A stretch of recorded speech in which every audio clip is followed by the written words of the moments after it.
What's up, guys? It's me and him again. We're here for another one of the podcasts. We're gonna do probably a Raw recap, SmackDown Live recap. He watched NXT, some ROH, some other stuff. I just watched Raw and SmackDown this week. I've been lazy.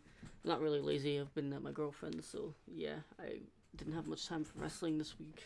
But first, real quick, I want to say thank you guys for an amazing turnout for the first one. We already have 13 views and it's only been a week. It's actually pretty good for my channel. I normally only get like 2 or 3 views a video, so 13 is pretty good, plus like 3 or 4 likes. So thank you guys for that. We're gonna keep doing this as Awesome. long as we're getting views and stuff. We're gonna hope to get more people on the show, but this week it's just me and him. Let's just go straight into this Wait, match. don't say that like that though, man. Don't say that like that. When you say it's just me and him, you misleading these viewers. Let them know, man. You one of the most up and coming talents in the industry today, and I am the standard bearer, man. This is not just two guys. That's Ryan and Ryan, man. You can't get no bigger than this now. Alright, so we're gonna go straight into it. Raw this week. It was actually really good. I'm not gonna lie. Yeah, it was really good, man. I thoroughly enjoyed it, man. What was your favorite part of it, though? I think everybody's favorite part of the entire show was Jeff and Matt being very broken. Very broken. Well, you know something? I'm definitely loving TNA Raw. I think I talked about that last time on our podcast because Matt and Jeff, they're definitely standing out and showing up on Raw. But to be completely honest with you, man, that's not my favorite moment from Raw, bro. Honestly, my favorite moment from Raw is a toss up between Big Cass trying to get himself over as the heel opening the show. But of course, the show stealer is my man Samoa Joe getting all up in everybody's face and embarrassing Roman and Brock on the What I mic. really liked about that segment is it seemed very natural. Like it didn't seem like they were forcing themselves to do that. Like it seemed like that's something that Joe would actually do. Mhm. And I liked it because it seemed like they did not stay on script. And if they did stay on script, they just did an amazing job at it. Yeah, I love that scene, that segment or whatever. The only real complaint that I had about that segment was, I've watched Joe in TNA. I know Joe's a heavy hitter, especially on the mic. Everybody knows what Paul Heyman is. But I was surprised that Brock Lesnar picked up the mic. He used it very well for, what he did use it for. But I was a little bit disappointed in Roman Reigns because honestly, Brock Lesnar hasn't talked on the mic in like, what, 3 years? And I felt like Brock was a little bit better than Roman, just a little bit better. And you feel like that Roman should have been better? Oh yeah, with all that intensity that Samoa Joe is going to be bringing to the ring, and all the charisma that Paul Heyman advocates for Brock Lesnar with, Roman Reigns is either going to have to straight get a running start and punch somebody, or get a jumping start and kick somebody for him to do anything in the ring that's going to be of note with those guys in the ring. A big question. Who do you think is talking to Kurt Angle on the phone? Well, first, I want to make this a multiple choice, man, because I want our viewers and our listeners to go ahead and make sure that they spam the comments for who they think it is as well. But uh, I have a couple of suspicions. I think some of them are reaches. So, so I'm going to tell you my suspicions. The obvious one is a throwback angle, for no pun intended, of course, for Triple H Stephanie to return to television using the same love triangle that they did back in the day. And I think that's everybody's number one guess. I think that the rumor is they're trying to set up a Kurt Angle Triple H match, which is something I do not want to see. Yeah, I do not want to But see it. I want to see Brock versus Kurt. oh man, there's like four guys on Raw that I'd like to see Kurt fight. And Honestly, I would. I'm gonna get so hated for this, but I would love to see Angle slam Roman Reigns 50 million times. I don't think you're going to get much hate for that. I personally would prefer to see that as well. To be honest with you. And I know this question's about Angle, but I also know that Triple H has the ego of 1,000 men. I'll tell you this: the only person I want to see Triple H fight that's on Raw is Braun Strowman, and I think we all know why. But to get back to the question, who do I think? I think it's Shelton Benjamin. No, Shelton Benjamin's That's going to SmackDown. Shelton, it's already been leaked that Shelton Benjamin's going to SmackDown. is it. Yeah. Wow. Okay. Well, that's huge news, man. And If you if you I'm if you go onto WWE's Twitter account, they posted a playlist of a whole bunch of Shelton Benjamin stuff, and when you click on it, it says before Shelton Benjamin returns to SmackDown Live, blah blah blah blah blah blah blah. Shelton okay. Benjamin playlist, yeah, fun.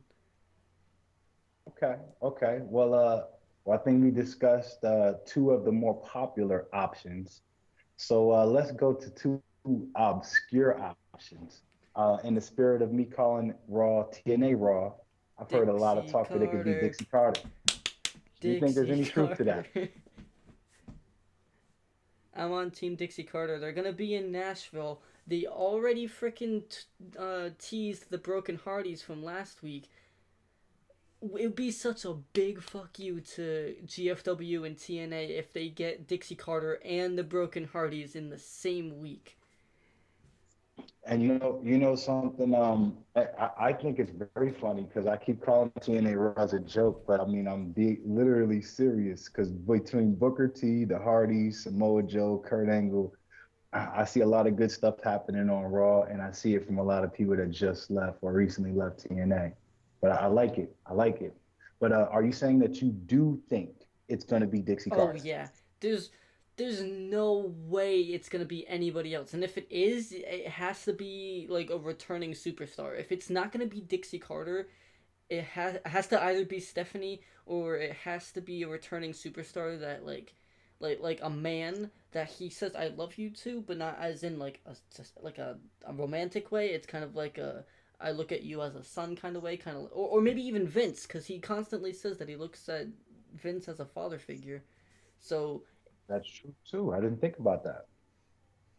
but I really And think it's Dixie because Dixie's the woman who gave Kurt Angle a job after he that's left the true. WWE. So like there'd be a legitimate reason for him to say I love you to Dixie Carter. Well, there. I read a rumor. Obviously, this is probably the most far-fetched of the rumors, but it was saying that this could be alluding to Kurt Angle revealing that he has an illegitimate son in either American Alpha's Chad Gable or American Alpha's Jason Jordan. Now, do you think that's as much of a reach as I do? Um, if Chad Gable and Jason Jordan were still in NXT, I would say that was a possibility. But because they're on SmackDown and because they just came back on TV, I Mm-hmm. that's Mm-hmm. no, they're not gonna do that. Hey, Like speaking of that, like man, If Shelton Benjamin was not already leaked for SmackDown, I'd say there's a possibility he looks at him as a son figure, but not an actual son of mhm. his.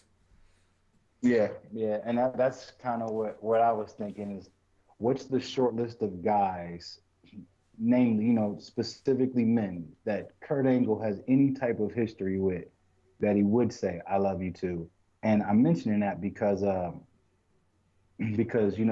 we've been through situations like this with the WWE before. I remember a few years ago, Vince had an illegitimate son, and I believe the plans were for it to be revealed to be Kennedy, and a lot of the signals and signs were pointing that it was going to be Kennedy.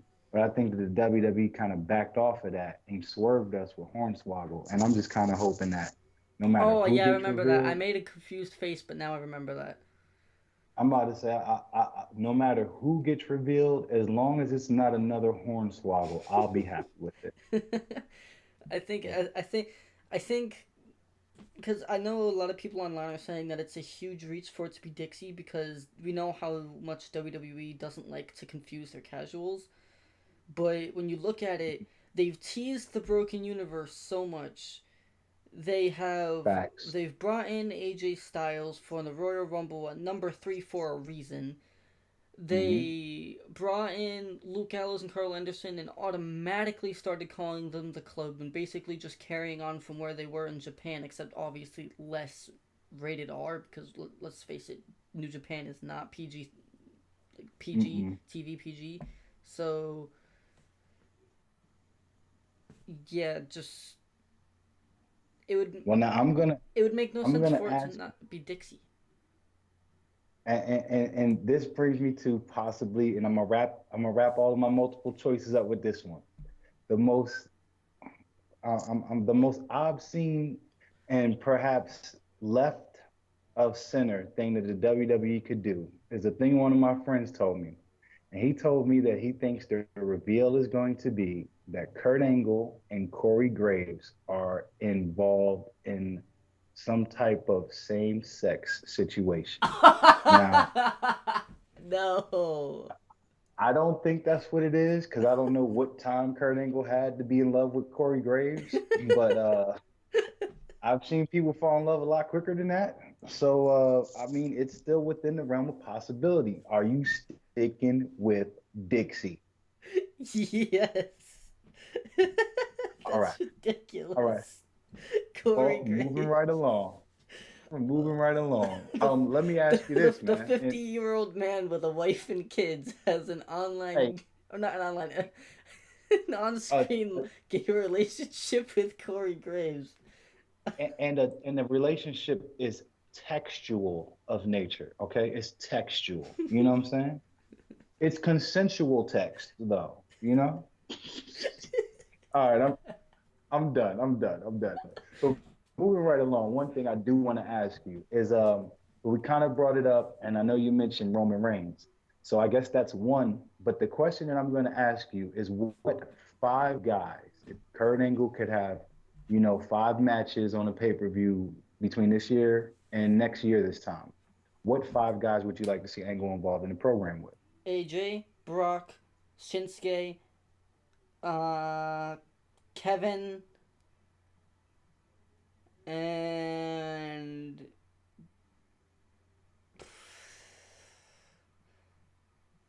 I want to say Broken Matt, but we've seen it before so many times on Indies, so it's basically Mhm. gonna. But it'd be interesting to see how WWE would do it. But I've just seen the match too many times, so I have two. yeah. I have two. AJ, KO, Brock. Who else did I say? Shinsuke, Uh, and probably mhm. Braun Strowman. Okay. Okay. I'm liking that. Oh, I'm actually, I'm no, no, def- no, no, no. If I can add an honorable mention, Shelton Benjamin. yes. That was gonna be my number one person I was gonna name because I don't think I've ever seen Kurt Angle take on Shelton Benjamin. I know he introduced them and brought them And out or Shelton whatever. Benjamin's only gotten better, and he was already amazing as it was. It was just the wrong place at the wrong time for him the first time. Yes, it definitely was. But besides Shelton Benjamin, I'm also agree with you on AJ Styles, Brock Lesnar, and Nakamura.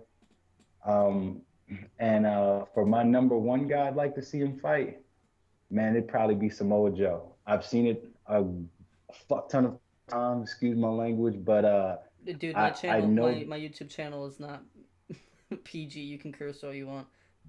Well, then fuck the revival and fuck the WWE. I want Joe versus Angle, and I want one of them tapping by the end of the match. Oh yeah, that's right. Period. They do both have a submission as a Hmm. finisher. And in my honorable mention, I'm gonna have to go with Finn Balor. I mean, Eh. I Honestly, everybody loves Finn, but he's kind of boring for me. Like his without the demon, his character is very stale. I think that without the club, his character, not just Gallows and Anderson, The Bullet Club. without the entire Bullet Club, Oh, speaking of it's which, speaking of which, I just ordered two Bullet Club shirts off of online. I'm getting the Young Bucks one and the plain old Bullet Club one. It's coming in like 2 or 3 weeks. Eh. just sweet me. There you go. So when I There you go. okay, people who are watching this on YouTube, if you really want to see this, my friends from school follow this channel. But if you really want to see it, me and my little brother are both working on wrestling promos. we've recorded a few and I've sent them to him. He said they're pretty decent. If you would like to see them, only to specific people, I will send them to you. I will not post it here on YouTube, but I will send it to you. Yeah, but y'all better make sure y'all spam the comments, spam them on Twitter, and say, "We want the video. We want the video." Yeah, man, the people need that, man. They need that. But I I think we covered everything cool that happened on Raw. What about on SmackDown? SmackDown was boring. Not gonna lie, it's the thing that I've liked a lot about Raw lately since Kurt has taken it over is it seems like storylines are moving by a lot faster and a lot smoother. But when Foley was there and those like 4 weeks where like there was no general manager at all, it was very like Stack. it was very slow. People kept getting Hmm. hurt at the wrong times. The matches were boring. They were too long. There was way too many like jobbing parts, I agree. and they weren't utilizing people correctly.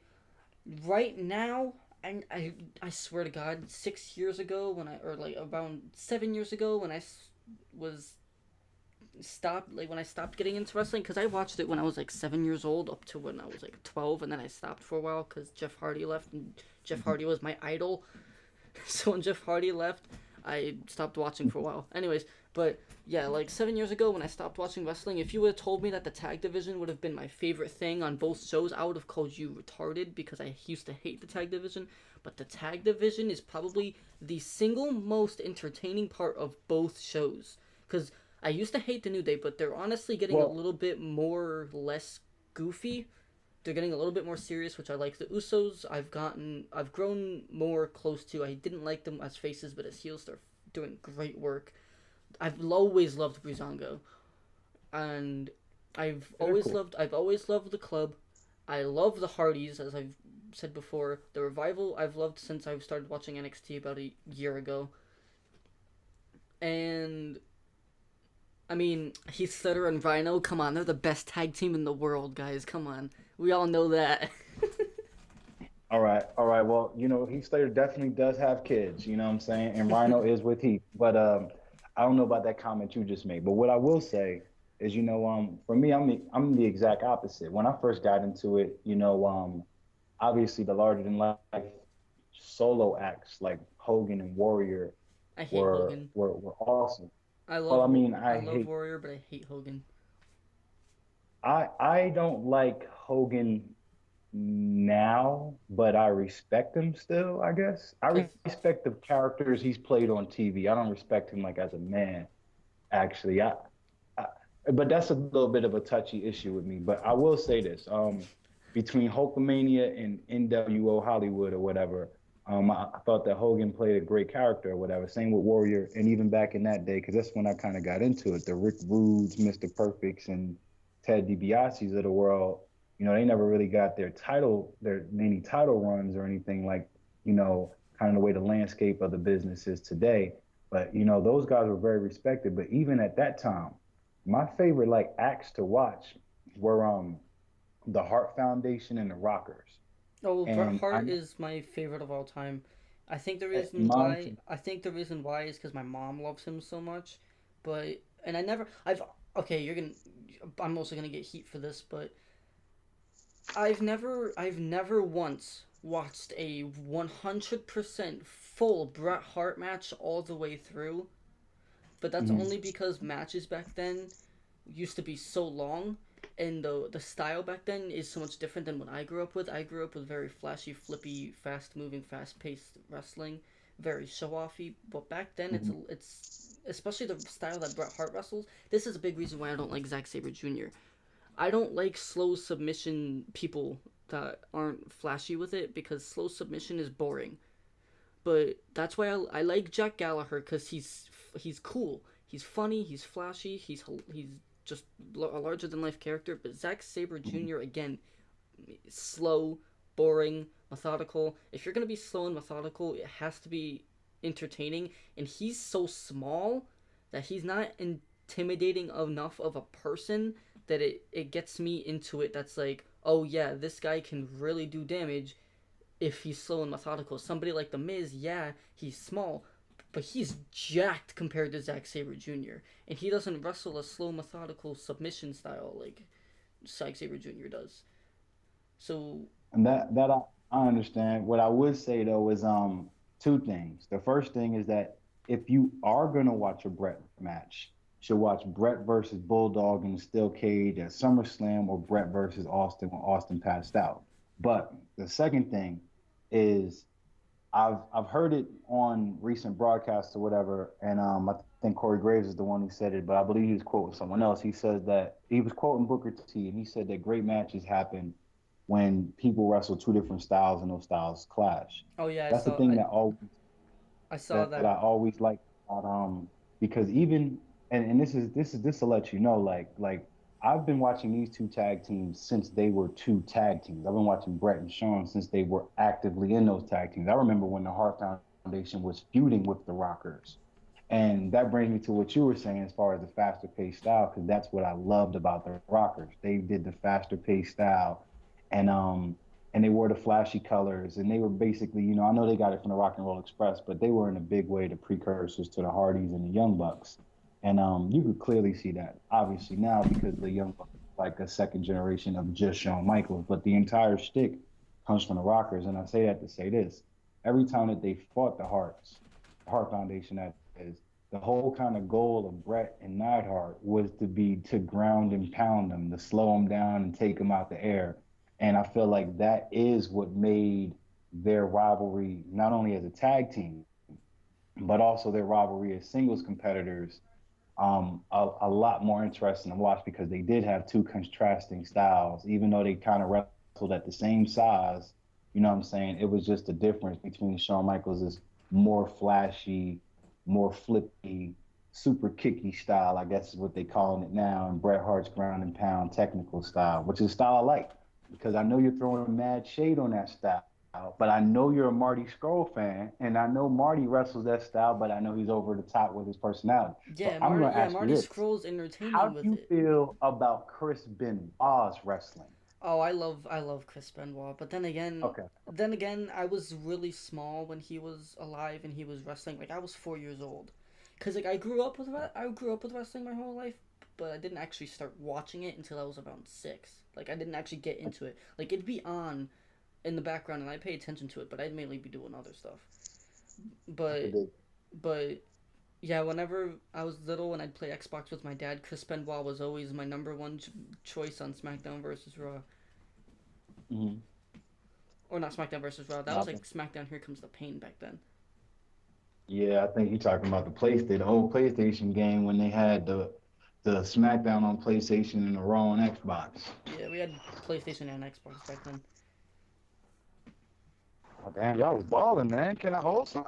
Can I hold some of these systems I got now? Can I hold some? Let me just borrow the WWE game for the weekend, man.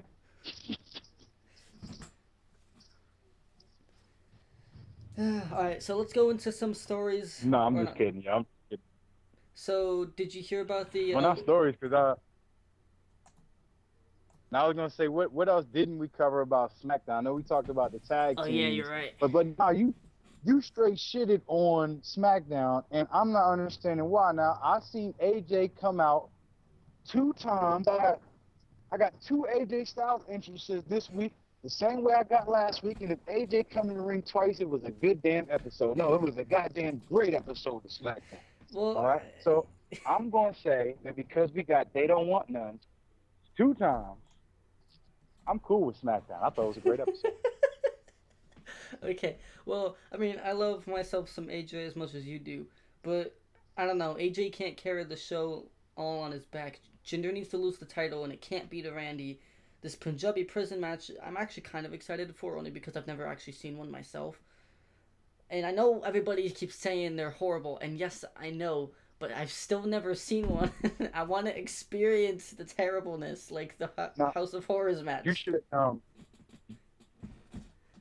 well, the House of Horrors match sucked, but you shouldn't go off of other people's opinions on that Punjabi prison match, because I believe the other two involve, not all in the same match, but in two separate matches. They involve Khali, Batista, Undertaker, and I think Big Show, but it's not Big Show. It's just like Khali, the Big Show and Batista. Like I know that those three guys have been in a project, and I'm only saying that because Randy Orton and Jinder Mahal.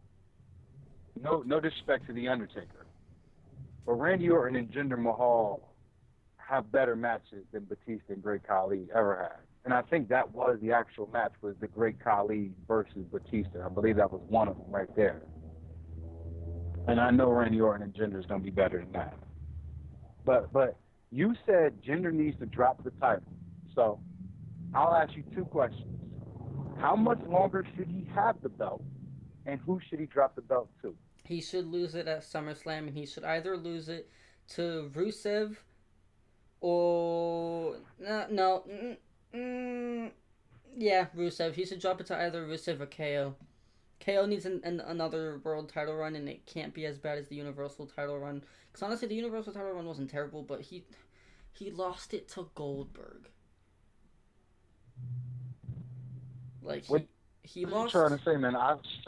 I literally watched Nitro for like 105 of Goldberg's 157 run. Like, Goldberg, I've seen him take down guy after guy after guy. There's no shame in losing to Goldberg, bruh. I don't like Goldberg. I don't either, but I literally saw him spear like 1,000 dudes, bruh. He's overpushed.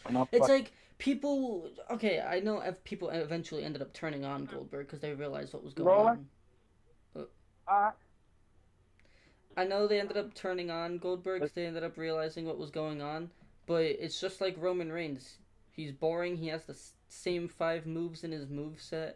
He is overpushed in our faces, and he's just boring. He doesn't need the title. I completely agree with you. Roman Reigns sucks balls, and but I do think that I am about to have to wrap this up, at least on my half. So before I do that, I do want to thank you guys for all listening and tuning in. I want to thank you for having me again, and I definitely wanted to introduce you to my boys. That's John Luke, and that's Jeff Barnes.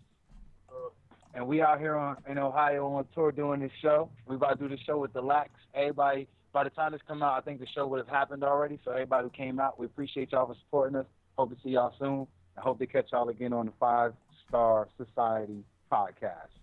All right, well, he's going to go. I'm going to continue talking about some stuff. And I'll see you whenever I call you again, man. All right, bro. Be good. See ya. Thank you. Oh, I ended that a little too quickly. I feel so bad. I'm calling him back. I feel bad. No. He didn't answer. All right, that's fine. I feel bad. I'm messaging him.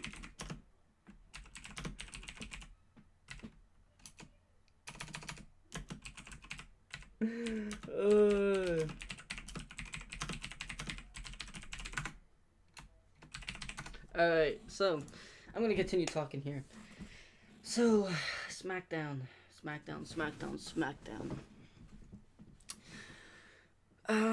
don't know. It was nothing eventful happened. Raw has very good, fast-flowing story advancements, whereas on SmackDown, it doesn't really seem like they're having much story advancement. They're kind of continuing the same stories, but they're not really, again, they're not making much actual advancement.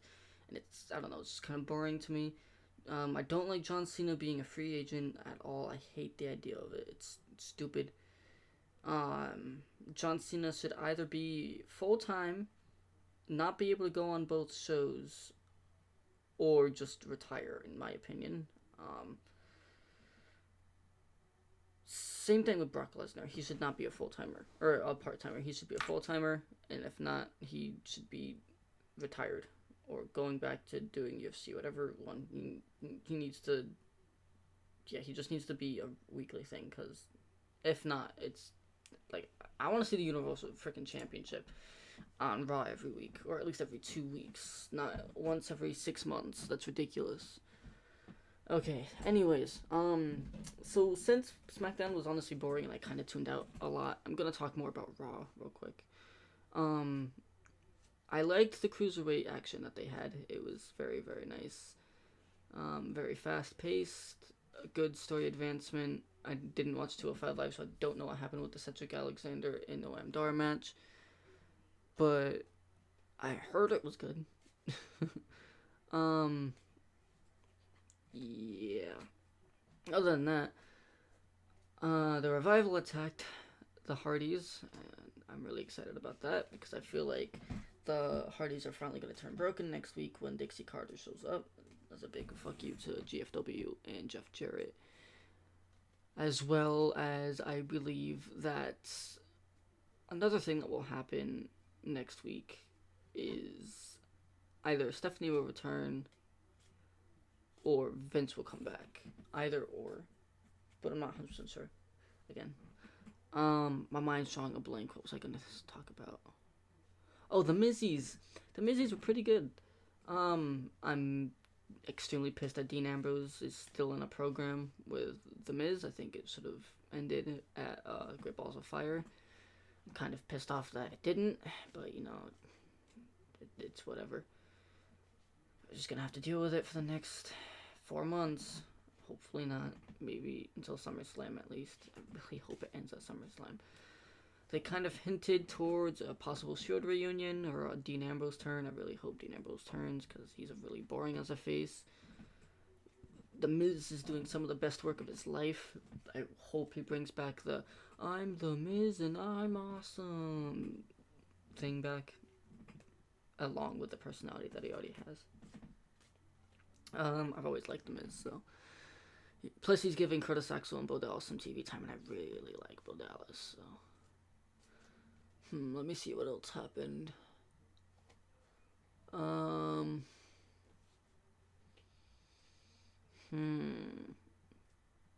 R-Truth and Goldust thing, I think, is over finally. Goldust went over. Good. I honestly can't think of anything else on the top of my head. Hold on, let me Google like Raw recap or something. Or let me go on WWE Network and see what they posted about Raw this week. Because honestly, my mind's drawing a blank and I can't think of anything that happened on Raw for some reason. Oh yeah, Cass and Enzo. Cass is gonna get his ass kicked if he goes for the Universal Championship, obviously.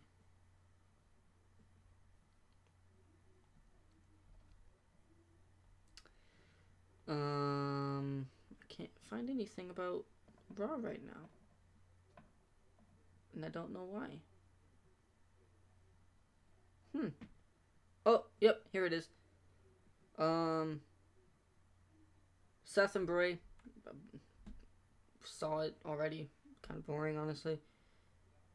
Finn Balor and Elias Samson. I forgot to talk about that. I like Elias Samson. I like what he's doing. I like that he jobbed to Finn Balor. Or not really jobbed, but definitely enhanced Finn. I think the WWE likes Elias Samson. They see a lot of potential in him, and they're going to probably make him an Intercontinental Champion at some point. Don't really know when. Big Show and Cass. I already kind of talked about that.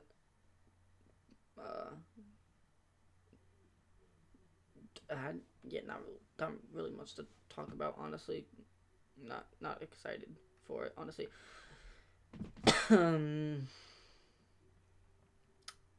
Yeah, that's all I really have to talk about, honestly, about that.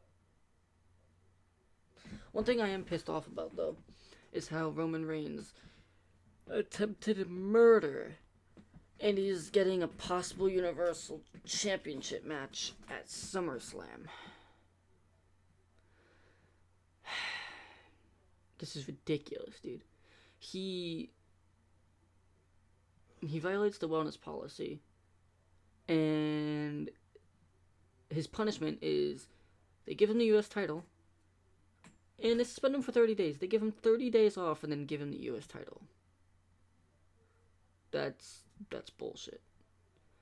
I swear, if somebody like, I don't know, AJ violated the wellness policy, he'd be suspended for 30 days, come back, and then get the Randy Orton treatment, except Randy Orton got injured, did not violate the wellness policy, which is also ridiculous. Randy Orton comes back from an injury and automatically jobs to Brock Lesnar, but Roman Reigns violates the wellness policy, gets 30 days off, and then gets a U.S. title run. Like, how ridiculous is that?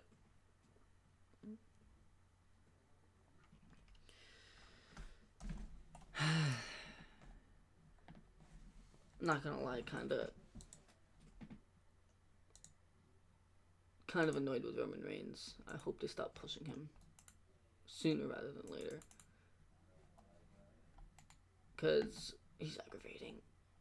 Either that or turn him heel, like an actual heel. I would much so like that. But yeah, that's all I really have to talk about, guys, this week. I'm sorry it's shorter than last time, but I honestly didn't really enjoy SmackDown all that much. I found myself looking at my phone a bunch of times. Yeah. Raw was good, though. I liked Raw. Raw's getting better. Dixie Carter. We'll see you on Raw next week. Alright, thank you guys so much for watching.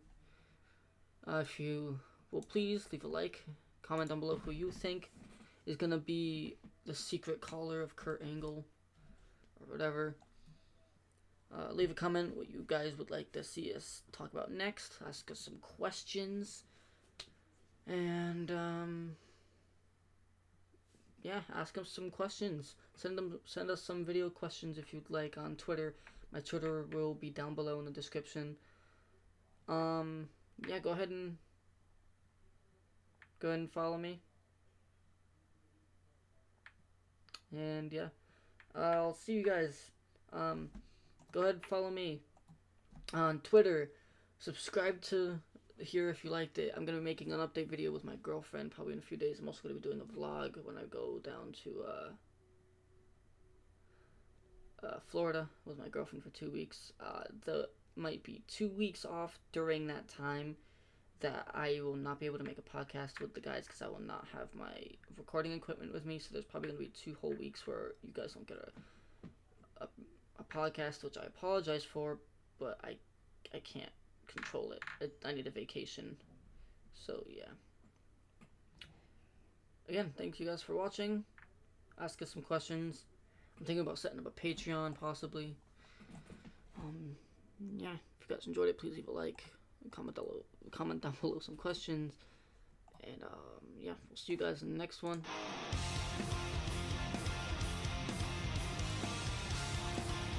And thank you guys for tuning in to the 5 Star Society podcast. See you guys in the next one.